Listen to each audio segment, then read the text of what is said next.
Quentin l'a fait. Et pendant ce temps-là, l'économie française décroche-t-elle? Pourquoi? Comment expliquer l'écart qui se creuse avec les États-Unis, avec d'autres pays et d'autres partenaires en matière économique?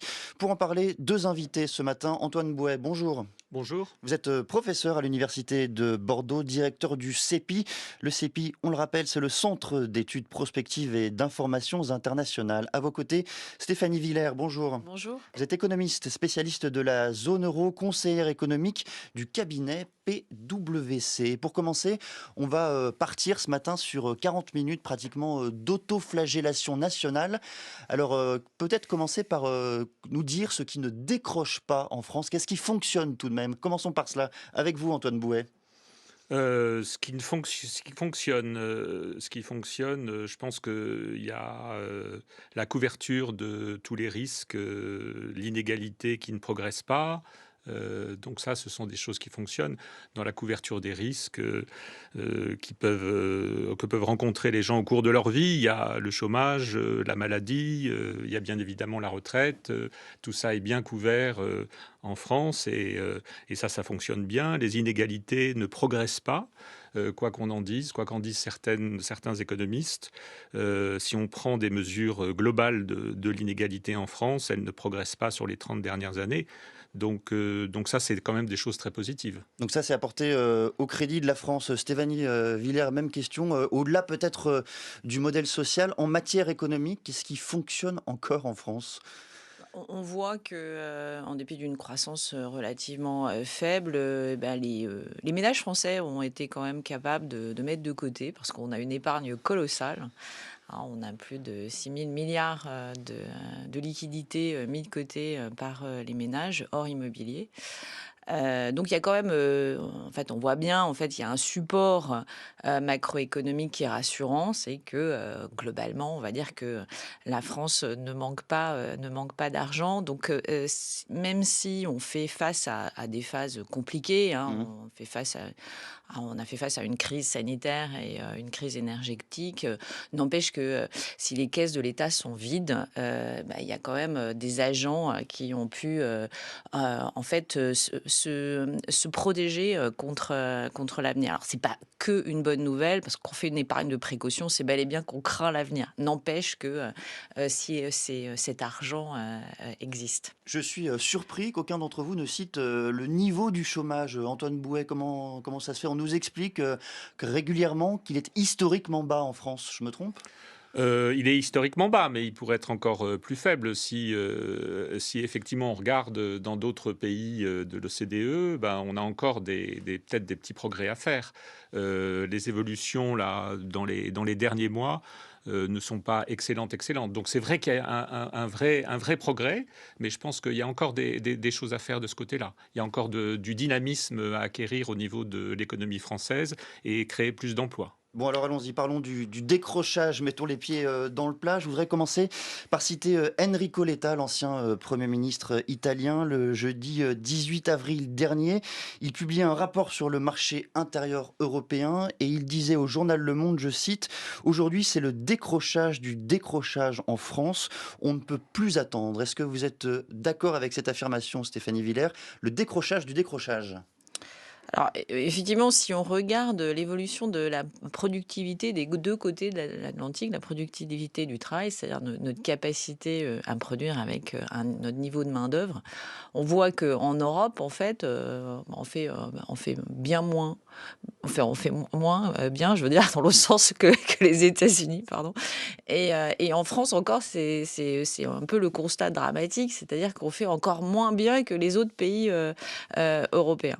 Alors c'est pour ça qu'on s'inquiète parce qu'on se dit en fait que, par exemple, aujourd'hui en France, on a une problématique tournée autour du pouvoir d'achat. Vous avez raison, en fait, le chômage n'est plus une problématique alors que ça a été pendant des années une crainte chez les Français. Aujourd'hui, c'est plus le pouvoir d'achat. Et en fait, pour avoir une amélioration du pouvoir d'achat, ça passe par l'augmentation des salaires. Et l'augmentation des salaires, on l'oublie un peu, mais ça passe passe par notre niveau de productivité. Si on arrive à produire plus avec le même nombre de personnes, eh bien, les salaires vont augmenter, le pouvoir d'achat va augmenter. Donc en fait, c'est cette problématique aujourd'hui qui inquiète les experts, c'est qu'on voit que nous, en France, on a une tendance véritablement au décrochage par rapport aux autres pays européens et encore plus vis-à-vis des États-Unis. Antoine Bouet, la productivité, c'est-à-dire notre capacité à produire de la richesse, c'est le bon indicateur pour se comparer, pour mesurer ce décrochage français qu'on évoque aujourd'hui? Oui, parce que en fait, d'un point de vue macroéconomique, hein, si on regarde les performances en termes de PIB, la France est sur les 25 dernières années à environ 1,3%, les États-Unis à 2,1%. Ça semble peu sur une année, mais sur 25 ans, ça fait une augmentation de 68% du PIB aux États-Unis et seulement de 38% en France. Et si vous regardez même le PIB par habitant, donc en quelque sorte le revenu par tête, bah, on voit aussi que les écarts ont énormément augmenté sur ces 25 dernières années. Et Stéphanie a raison, c'est-à-dire le problème, c'est un problème de productivité. On n'augmente pas. En fait, si on décompose le PIB, comment il évolue, on s'aperçoit que c'est la productivité horaire du travail qui stagne en Europe, plus loin que la France, en Europe, alors qu'aux États-Unis, elle progresse. Et donc, ça veut dire que toutes les nouvelles technologies ne sont pas acquises par les Français au niveau individuel, mais au niveau aussi des entreprises. Il n'y a pas assez d'investissement dans les nouvelles technologies de l'information et de la communication, dans la robotisation et puis dans l'intelligence artificielle. Notre incapacité à faire progresser, à faire croître notre productivité, aujourd'hui, Antoine Bouet, c'est d'abord et avant tout un défaut d'investissement et un défaut d'investissement dans ces nouvelles technologies? Alors, il n'y a pas que ça. Effectivement, il y a d'abord de l'innovation. On ne dépense pas assez en recherche et développement, en innovation. Là aussi, si je donne des chiffres, la France dépense 2,2% de son PIB en recherche et développement, alors qu'aux États-Unis, c'est plutôt autour de 3,5%. Et donc, on s'aperçoit que ce sont les pays qui innovent, c'est dans ces pays qui innovent qu'on adopte plus rapidement les nouvelles technologies. Donc, aux États-Unis, bah, c'est évidemment le cas. Et puis, il y a aussi l'éducation. Qu'il faut renforcer. Il y a un investissement en éducation au niveau de la formation initiale et au niveau de la formation permanente qu'il faut renforcer en France, dans le primaire. Et puis dans le supérieur, en fait, le financement du supérieur a tendance à stagner alors que le nombre d'étudiants augmente.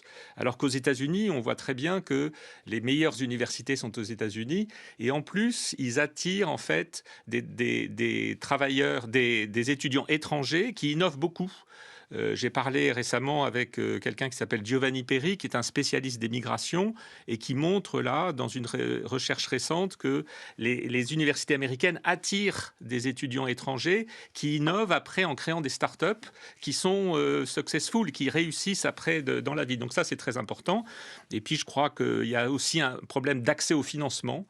L'accès au financement est très facile aux États-Unis, alors qu'en Europe, il reste très compliqué. C'est ce que disait Stéphanie tout à l'heure. Stéphanie Villers, vous êtes d'accord sur les motifs qui permettent de comprendre cette diminution de la productivité française? C'est d'abord un défaut d'investissement productif, un défaut d'investissement aussi dans ce que les économistes appellent le capital humain, c'est-à-dire notre capacité à progresser en matière d'éducation? Oui, c'est ça. On voit bien, par exemple, en France, on forme chaque année 50 000 ingénieurs, alors qu'il en faudrait 10 000 de plus, en fait, pour répondre aux besoins de développement, notamment industriel en France. Parce qu'on a, en fait, des enjeux. On sait qu'on veut réindustrialiser. Et pour ça, effectivement, il faut être capable de mettre les moyens, mais aussi il faut être capable d'avoir les bonnes compétences au bon moment. Donc, en fait, voilà, comme on s'est plus orienté vers les secteurs de services pendant des années, aujourd'hui, lorsqu'on sait que les enjeux se trouvent dans l'industrie, eh bien, on n'a pas les compétences. Ça, on les a laissés filer aussi, parce qu'autrement, on forme de très bons ingénieurs. Mais effectivement, comme vous l'avez dit, les États-Unis savent attirer ces talents. Enfin, les ingénieurs français ne partent pas tous aux États-Unis, ils ne partent pas tous à l'étranger. Non, pas tous, mais ils sont trop nombreux quand même à aller, développer, les compétences, d'une zone, qui, n'est pas la leur, hein. Mais, c'est tout ça, c'est une histoire, de salaire, hein. Les salaires sont plus attractifs aux États-Unis, qu'en Europe. Donc, ça ne veut pas dire qu'ils restent à vie, hein, là-bas, mais c'est qu'à un moment, dans le parcours, d'un jeune, étudiant et d'un jeune professionnel, le passage, avoir, acquérir une expérience à l'étranger, notamment dans les pôles d'innovation, ça les attire et c'est normal. On peut pas leur reprocher. Après, pour l'évolution de la productivité en France, il y a quand même, en fait, il y a eu un mal pour un bien, parce qu'il faut quand même, on a développé ce qu'on appelle l'apprentissage. Hein, bon, c'est pas l'épaisseur du trait, puisque en fait, il y a eu en fin décembre, il y avait 1 million de contrats d'apprentissage qui ont été signés. Donc, et ça permet aux jeunes d'intégrer le marché de l'emploi. Je rappelle qu'en France, on avait véritablement une problématique pour les jeunes de décrocher le premier emploi. Et là, c'est une très bonne façon de le faire. Ça marche, ça fonctionne. Mais on dit que ça expliquerait un tiers de la chute de la Oui, mais productivité c'est plutôt française. rassurant parce qu'en fait, cette chute de la productivité, elle est forcément transitoire. Le temps que le jeune se forme. On ne peut pas demander à un jeune étudiant de produire autant que celui qui est en poste et qui a déjà sa formation. Donc ça, voilà, ce que je dis, c'est un mal pour un bien. Le temps que le jeune se forme, en tout cas, ce qui est bien, c'est qu'on a vu finalement le taux de chômage a réussi à diminuer en France et c'est notamment grâce à ça. Donc en fait, il faut un peu courber le dos. On ne peut pas lutter sur tous les fronts et il faut plutôt se réjouir de cette bonne nouvelle parce que c'était véritablement un frein structurel en France. Quand on se comparait par rapport aux autres pays, on voyait bien que nous, on avait une incapacité à intégrer les jeunes sur le marché du travail. Antoine Bouet, à quel point la crise sanitaire, ces années 2020, 2021, 2022, marque pour la France une rupture? On lit, on entend beaucoup que d'énormément de pays ont réussi à retrouver leur productivité d'antan, à renouer avec la croissance, comme si cette crise sanitaire n'avait pratiquement pas eu lieu. Or, ce ne serait pas le cas pour la France. Est-ce que vous êtes d'accord avec cela? Bah, en fait, ce qu'il y a eu au niveau de la pandémie, c'est vrai qu'on a mis la priorité à la santé publique, et on le voit dans les courbes de croissance, hein. La France, en 2020, a une chute de PIB très forte, beaucoup plus forte que des pays comme l'Allemagne ou comme les États-Unis.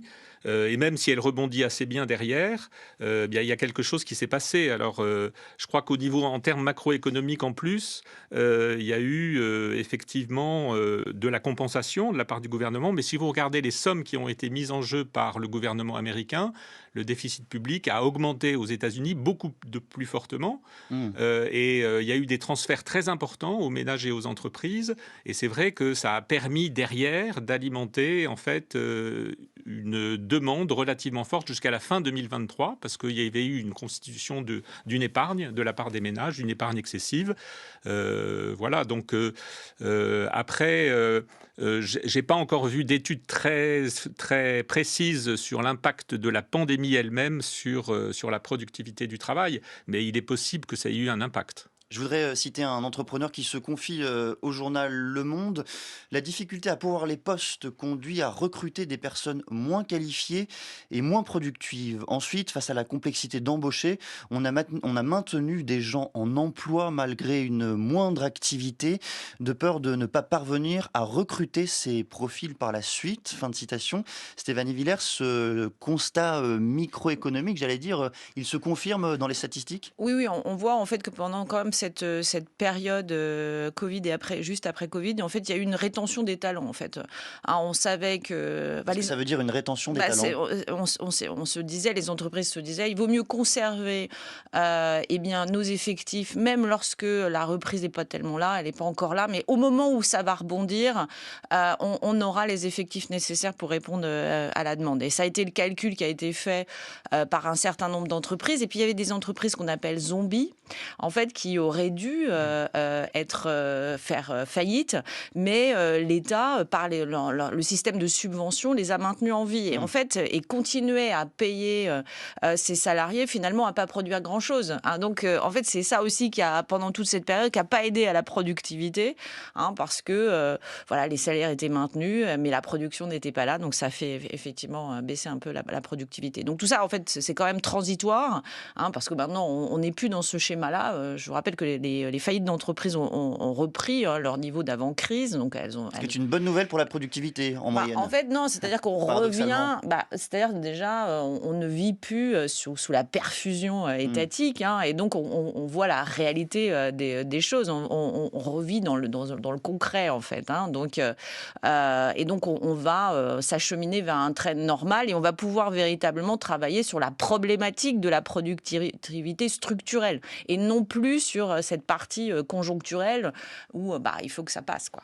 Antoine Bouet, est-ce que c'est une si mauvaise nouvelle que ça de ne pas être productif? Est-ce que c'est un problème si la France a une préférence pour un niveau de chômage bas, si les gens sont en emploi relativement bien payés et qu'on leur offre, là c'est théorique, des conditions de travail décentes? Est-ce que c'est un problème de ne pas être productif dans ce cadre-là? Écoutez, moi je suis pas tellement d'accord avec cette thèse, tout simplement parce que si vous regardez l'évolution des salaires, l'évolution des revenus, et donc ça, on parle beaucoup du problème du pouvoir d'achat au niveau des prix, et on propose même des mesures de blocage des prix. Bon, en fait, le problème, il vient surtout du niveau des salaires qui n'augmente pas assez. Donc, comme on le disait tout à l'heure, comme le disait Stéphanie, le problème, c'est que, en fait, s'il y a une évolution nulle de la productivité du travail, les salaires ne peuvent pas augmenter au-delà des prix. Sinon, on est obligé de suivre l'évolution des prix. Et donc, il n'y a pas d'augmentation du pouvoir d'achat. Donc, il faut être plus productif pour avoir un revenu réel plus élevé, donc un pouvoir d'achat plus élevé. Donc on en revient toujours au même problème. C'est effectivement un problème très important de ce défaut de productivité du travail. Merci à tous les deux, Antoine Bouet, Stéphanie Villers. On va s'attacher dans un second temps, à partir de 8h20, aux solutions qui permettent de lutter contre ce décrochage français. Avant cela, Xavier Mauduit et Jeanne Guéroux lèvent pour nous un préjugé. Les écologistes seraient contre le progrès. Les matins d'été. Quentin l'a fait. Et pendant ce temps-là, l'économie française décroche-t-elle? Pourquoi? Comment expliquer l'écart qui se creuse avec les États-Unis, avec d'autres pays, avec d'autres partenaires en matière économique? Pour en parler, deux invités. Antoine Bouet, il est professeur à l'Université de Bordeaux, directeur du CEPI, le Centre d'études prospectives et d'informations internationales. À ses côtés, Stéphane Villers, elle est économiste spécialiste de la zone euro, conseillère économique du cabinet PwC. Et je voudrais, pour reprendre notre discussion, citer l'économiste Julien Pilot. Il a fait paraître un article pour la revue en ligne The Conversation. Je le cite: depuis 2005, les salaires exprimés en parité de pouvoir d'achat ont augmenté près de 2 fois plus vite aux États-Unis qu'en France. Autrement dit, le gain en pouvoir d'achat domestique a été près de 2 fois plus important pour les salariés américains que pour leurs homologues français sur une période équivalente. Fin de citation. Antoine Bouet, en quoi cela permet-il de comprendre, de mieux saisir le décrochage français vis-à-vis des États-Unis, notamment? Je crois que c'est le reflet de ce qu'on disait tout à l'heure, c'est-à-dire de l'évolution du PIB, de l'évolution du PIB par tête et de l'évolution de la productivité du travail. C'est-à-dire, on a conclu sur le fait que si la productivité du travail augmente, les salaires réels peuvent augmenter. Donc, effectivement, elle stagne en Europe. Donc, les salaires réels augmentent, mais très peu. Et alors qu'aux États-Unis, eh bien, cette productivité du travail augmente et donc les salaires réels, le pouvoir d'achat peut augmenter. Le pouvoir d'achat, cette augmentation 2 fois plus rapide aux États-Unis qu'en France, Stéphanie Villers, ça s'explique d'abord et avant tout, uniquement, j'allais dire, par des gains de productivité? Oui, en fait, c'est la lame de fond, en fait. Il peut y avoir, en fait, des facteurs plus structurels. plus conjoncturelle. Effectivement, là, on fait face à une phase bien particulière. L'Europe est rentrée dans une crise énergétique liée à la guerre entre la Russie et l'Ukraine, alors que les États-Unis n'ont pas été impactés en fait par cette crise. Je rappelle que quand même les États-Unis sont le premier producteur de gaz et de pétrole. Donc eux, ils étaient, alors que nous, on dépend de l'offre extérieure. Donc nous, en France et en Europe, on a subi cette inflation importée et on n'a pas grand-chose à faire, en fait. On n'a pas tellement de mesures à prendre pour faire face à cette inflation qui nous est imposée. Alors que les États-Unis n'ont pas du tout fait face à la même inflation. Alors si, ils ont subi le même niveau d'inflation, mais pour des raisons différentes, en fait. Parce qu'aux États-Unis, il y a eu ces vastes plans de soutien et de relance qui ont commencé à partir de la période Covid avec Donald Trump, mais qui s'est poursuivi largement en fait avec Joe Biden. Et tout ça, en fait, ça a donné du pouvoir d'achat supplémentaire aux ménages et ça les a incités à dépenser davantage. Alors que nous, on essayait de limiter la casse par des boucliers tarifaires, mais qui ne permettaient pas en fait de déclencher des revalorisations salariales. Je voudrais qu'on mette un instant tout de même la lumière sur le succès économique des États-Unis. Durant la seconde moitié du second mandat de Barack Obama, on aperçoit une croissance hors norme qui pointe, qui se poursuit sous le mandat de Donald Trump, qui se poursuit sous celui de Joe Biden. Comment est-ce qu'on explique, Stéphanie Villers, cette réussite états-unienne ? On a fait face à une véritable révolution numérique digitale depuis les années 2000.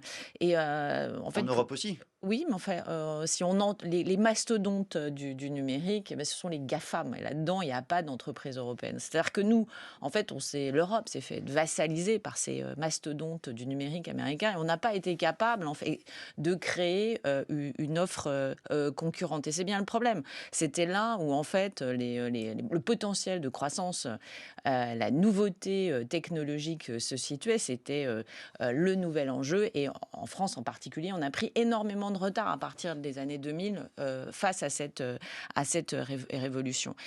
Et aujourd'hui, en fait, il y a d'autres révolutions qui s'enchaînent, et on va en parler notamment avec l'IA. Donc, il faut être capable, en fait, de tirer les leçons de ce qu'on a ce qu'on a laissé faire, en fait. Mais c'est dans notre ADN en Europe. On est pour le libre-échange à tout va. En fait, on n'a pas on n'a pas vu le risque, en fait, que Google, Amazon et les autres entreprises américaines investissent totalement la zone européenne. Et si on regarde, rien qu'on compare par rapport à la Chine a fait tout le contraire. Elle a effectivement, voyant en fait ces entreprises arriver, se diffuser à grande vitesse, parce que ça a convaincu tout le monde, tous les ménages ont été convaincus par cette nouvelle offre des entreprises du numérique. Eh bien, la Chine a fermé ses frontières et a en fait créé une offre équivalente à travers les BATX, les Beidou, Alibaba, et qui en fait... L'équivalent des GAFAM américains, mais en Chine. Voilà. Et donc, nous, aujourd'hui, face à ce nouveau tournant technologique offert par l'IA générative, il va falloir, en fait, poser les bonnes questions et surtout trouver les bonnes solutions.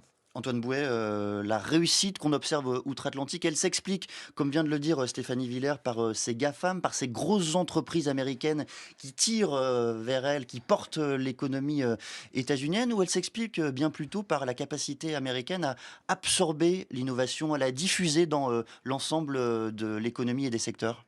Alors, je pense le tout, parce que, en fait, le problème, c'est qu'il y a davantage d'innovation, davantage de recherche et développement aux États-Unis. Si vous regardez les grandes innovations disruptives récemment, vous avez l'intelligence artificielle, donc ça, c'est une société américaine qui est reprise après par des GAFAM. Vous avez le vaccin mRNA, donc c'est Moderna et Pfizer, ce sont des sociétés américaines. Alors c'est vrai avec des collaborations allemandes vous avez Tesla avec les véhicules électriques. Donc en fait, toutes les grandes innovations sont aux États-Unis. Alors ensuite, donc on innove, on invente. Ensuite, il faut créer en fait une activité autour de cette innovation. Et là, il faut un accès au financement. Donc on en revient au problème qu'on évoquait tout à l'heure. Aux États-Unis, il y a un marché du financement qui est très bien intégré et qui fonctionne très bien. Il y a même des sociétés qui innovent en Europe qui partent aux États-Unis pour se financer. Alors qu'en Europe, on a encore l'union bancaire à faire, on a encore l'intégration des marchés de capitaux à faire. C'est ce que disait le rapport Enrico Letta. Et donc ça, c'est très important. Et puis le dernier volet de ce triptyque, ensuite de l'innovation et du début de l'activité, c'est effectivement l'investissement des entreprises. Il faut que les entreprises adoptent ces nouvelles technologies. Et là, il y a là aussi un défaut au niveau de l'Europe et de la France, c'est que les entreprises n'investissent pas assez dans les nouvelles technologies de l'information et de la communication, dans la robotisation et dans l'intelligence artificielle. Donc, sur l'ensemble de ce triptyque, il y a des déficits au niveau européen et français. Stéphanie Villers, à quel point la question du financement nous pénalise? Vous évoquiez au début de l'échange, au début de l'émission, l'épargne massive des Français qui vit et qui demeure. Et pourtant, c'est frustrant de se dire que cet argent existe, mais qu'au fond, il est peut-être mal utilisé, mal orienté. Oui, c'est certainement un problème de culture du risque et véritablement très différent entre l'Europe et les États-Unis. Il faut quand même se dire qu'en Europe, on manque pas de moyens.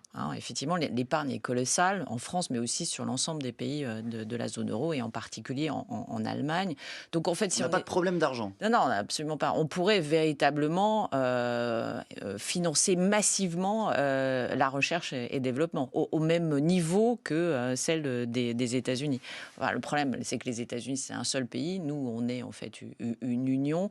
On est une construction qui n'aboutit pas, qui est très lente à se mettre en place. On a réussi à faire l'union monétaire depuis une vingtaine d'années. Et après, force est de constater qu'on n'arrive pas à passer à l'étape d'après. Pourtant, les étapes d'après avaient bel et bien été définies il y a une vingtaine d'années. On se disait, on fait l'union monétaire, après on fait l'union budgétaire, après l'union des marchés des capitaux. Enfin, tout ça avait été bien ficelé, écrit, scénarisé presque. Pour autant, en fait, bon voilà, après ce sont des choix politiques avec des désirs de défendre d'abord les intérêts nationaux plutôt qu'avoir une visée au niveau européen. Et pourtant, en fait, notre seule issue, c'est bel et bien d'unir nos forces pour pouvoir faire face à ces deux superpuissances que sont les États-Unis et la Chine. Et on le sait très bien, enfin Antoine le sait très bien, en fait, la Chine et les États-Unis, eux, vont vers plus de protectionnisme, donc se renferment. C'est fini, en fait, la mondialisation heureuse. Donc, il va bien falloir, en fait, trouver une solution européenne et les moyens, en fait, existent. Il faut, en fait, créer, en fait, avec toute la difficulté que cela comporte, un marché unique qui puisse en fait récupérer l'ensemble de l'épargne au sein de la zone euro pour pouvoir financer ces enjeux technologiques, sachant que la manne publique, il y a quand même eu 750 milliards qui ont été décidés après la crise Covid par l'Union européenne. La manne publique ne suffit pas. Il faut un partenariat privé-public pour pouvoir en fait enclencher cette offre de financement. Ce qui est fait déjà en grande partie dans la plupart des plans d'investissement européens. C'est ce partenariat public-privé avec l'Union européenne qui met un premier ticket, une première partie de financement, complété bien souvent par l'investissement privé. C'est déjà le cas. Oui, mais en fait, il y a toujours... Alors voilà, en fait, le problème, c'est que avant, pour innover, on commence par une start-up. Ce n'est pas les grandes entreprises, les multinationales qui innovent. Ce sont les start-up, notamment françaises, qui sont très bonnes dans les nouvelles technologies. Or, ces entreprises-là n'ont pas accès au financement. En fait, voilà, c'est le lien entre les capacités de financement et les besoins de financement, en fait, on n'a pas réussi en fait à trouver en fait le process adéquat pour permettre à ces entreprises, ces start-up à passer à l'étape d'après pour pouvoir devenir en fait voilà, à pouvoir se développer. Et en fait, on connaît toute la problématique. C'est ces start-up, elles ont plutôt tendance à aller chercher des financements là où c'est facile d'accès, c'est aux États-Unis. Antoine Bouet, vous avez mentionné un peu plus tôt dans la discussion le rapport d'Enrico Letta. Ce rapport expliquait aussi que les petites entreprises européennes profitaient peu des effets d'échelle que leur offre le marché européen. Pour le dire autrement, on n'a pas un grand marché européen aujourd'hui dans les faits, mais on en a 27 totalement éclatés. En quoi ça nous pénalise, ça ? Alors, c'est pas totalement éclaté, mais c'est vrai qu'il y a un défaut d'intégration en Europe qui est au niveau de ce qu'on appelle le marché unique. C'est flagrant. Il y a effectivement une segmentation des 27 pays. Il y a quand même de l'intégration dans certains secteurs, mais dans les télécommunications, dans l'énergie et en règle générale dans les services, en fait, l'Europe reste fragmentée. Et ce matin, je lisais en fait des nouvelles sur l'entreprise Doctolib, qui est une entreprise française qui marche très bien, qui s'est effectivement développée beaucoup en France, qui a essayé de se développer en Allemagne, mais qui a du mal. Et maintenant, elle essaye en Italie. Ça peut marcher, mais effectivement, il y a des interrogations. Donc, je crois qu'effectivement, les entreprises qui démarrent, qui innovent, qui sont performantes et compétitives, elles devraient avoir accès au niveau de tout le marché européen à un marché unique, véritablement unique, ce qui n'est pas le cas, alors qu'effectivement, aux États-Unis, c'est beaucoup plus le cas. Le marché unique, donc concrètement, aujourd'hui en Europe, malgré la formule employée à tort et à travers, ça n'existe pas ?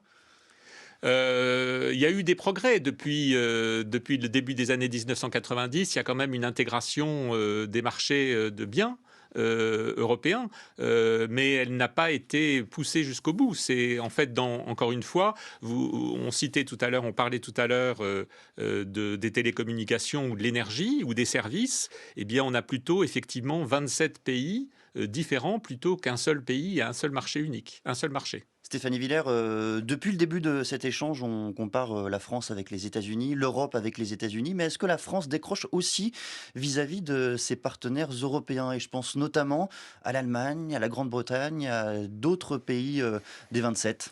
Non, on est plutôt bon. Il faut là pour ça. Disons-le alors. Non, on a su. Les entreprises en fait ont su quand même investir et essayer de pas rater cette révolution, cette nouvelle révolution qui est en se tournant technologique à travers notamment ce qu'on appelle l'intelligence artificielle au sens large. Je pense que en France, on a vu en fait ce qu'il en coûtait de ne pas emboîter le pas de l'innovation dans les années 2000. Je vous rappelle qu'en France, notre problématique, c'est des coûts salariaux élevés, mais avec une production surtout qui est milieu de gamme. On ne sait pas faire du haut de gamme, comme par exemple l'Allemagne, qui avait su puiser en fait tout l'intérêt de la technologie au sens large.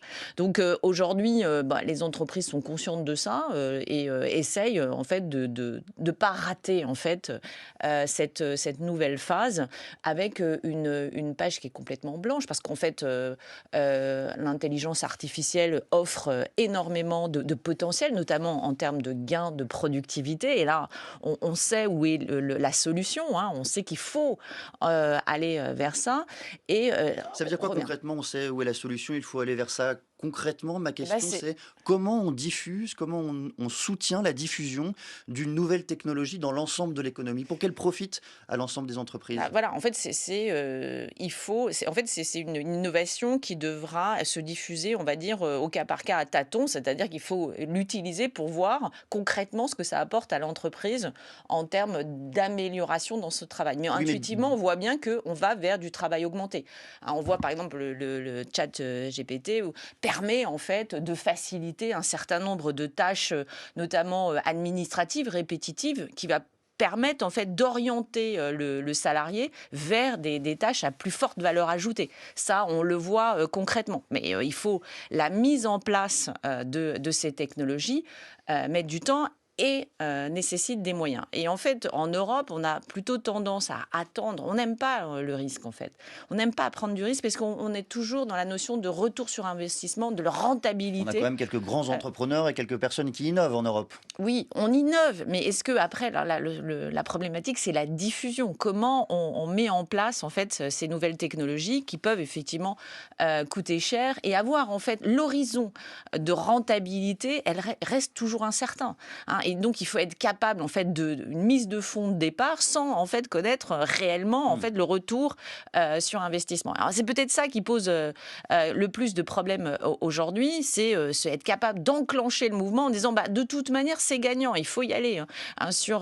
On sait que dans cette problématique en France, notamment de réindustrialisation, l'automatisation va être essentielle et va nous permettre en fait de relocaliser une partie de notre industrie. Antoine Bouet, une réaction? Oui, je trouve qu'effectivement, c'est tout à fait ça. Il y a une dimension supplémentaire, en dehors des problèmes de dépenses en R&D, en dehors des problèmes d'accès, oui, de recherche et développement, accès au financement, en dehors des problèmes d'investissement des entreprises. Je pense qu'il y a un problème culturel ou psychologique, et un problème d'appréhension du risque. On a peur du progrès technique un peu. Moi, j'ai été frappé au moment du lancement de l'intelligence artificielle par le fait qu'on avait très peur que ça allait créer du chômage. Donc, on avait très peur d'adopter en fait ces nouvelles technologies parce qu'elles allaient supprimer des emplois. Et ça, c'est assez fascinant parce que à l'intérieur de mon centre de recherche, par exemple, on disait on n'aura plus besoin de stagiaires. J'ai dit non, les stagiaires vont devenir plus productifs. Et avec le niveau de salaire des stagiaires, on va en recruter encore davantage parce que ce sera encore plus bénéfique pour nous. Donc, il y a véritablement une attitude vis-à-vis du risque qui est assez incroyable en France notamment, mais aussi, je pense, en Europe. Et c'est vrai qu'il y a effectivement du financement public de la recherche et développement au niveau européen par les PIEC, mais ces PIEC sont un peu timides, Vous nous ils dire sont ce que très sont les lents. PIEC? Les projets importants d'intérêt économique commun, c'est-à-dire en gros, c'est sur le budget européen, on finance des projets qui sont à la fois sur plusieurs pays européens. Alors, je ne sais pas pourquoi on a mis cette clause, alors qu'on pourrait avoir plus de liberté dans le lancement de ces projets. Et il faut que ce soit à la frontière technologique. Donc, effectivement, il y a une aide sur le budget européen pour financer ces projets. Donc, par exemple, on va financer des projets d'hydrogène vert dans un pays européen, mais il faut que ce soit un projet qui soit sur plusieurs pays européens. En quelques mots, ce problème culturel que vous pointez, comment on le mesure? Est-ce que c'est du ressenti ou est-ce que véritablement on a moins d'appétence pour le risque que les autres? Alors, il doit y avoir des recherches sur l'appréhension, sur le sentiment vis-à-vis du risque. Donc, j'ai plus en tête ceci. Je suis frappé tout à l'heure de ce qu'on disait. On a un manque d'ingénieurs. Et effectivement, moi, à l'université de Bordeaux, les filières scientifiques, les effectifs chutent, alors que les effectifs en psychologie, en histoire, en droit, en économie marche très bien. Et donc, il y a un manque effectivement derrière d'ingénieurs. Donc, je pense qu'il y a effectivement un problème culturel. On pourrait peut-être effectivement le mesurer par ceci. Ça fera peut-être l'objet d'une autre émission lors d'une prochaine semaine. Merci beaucoup à tous les deux, Antoine Bouet et Stéphanie Villers. Il est l'heure de retrouver Marie Sorbier depuis Avignon.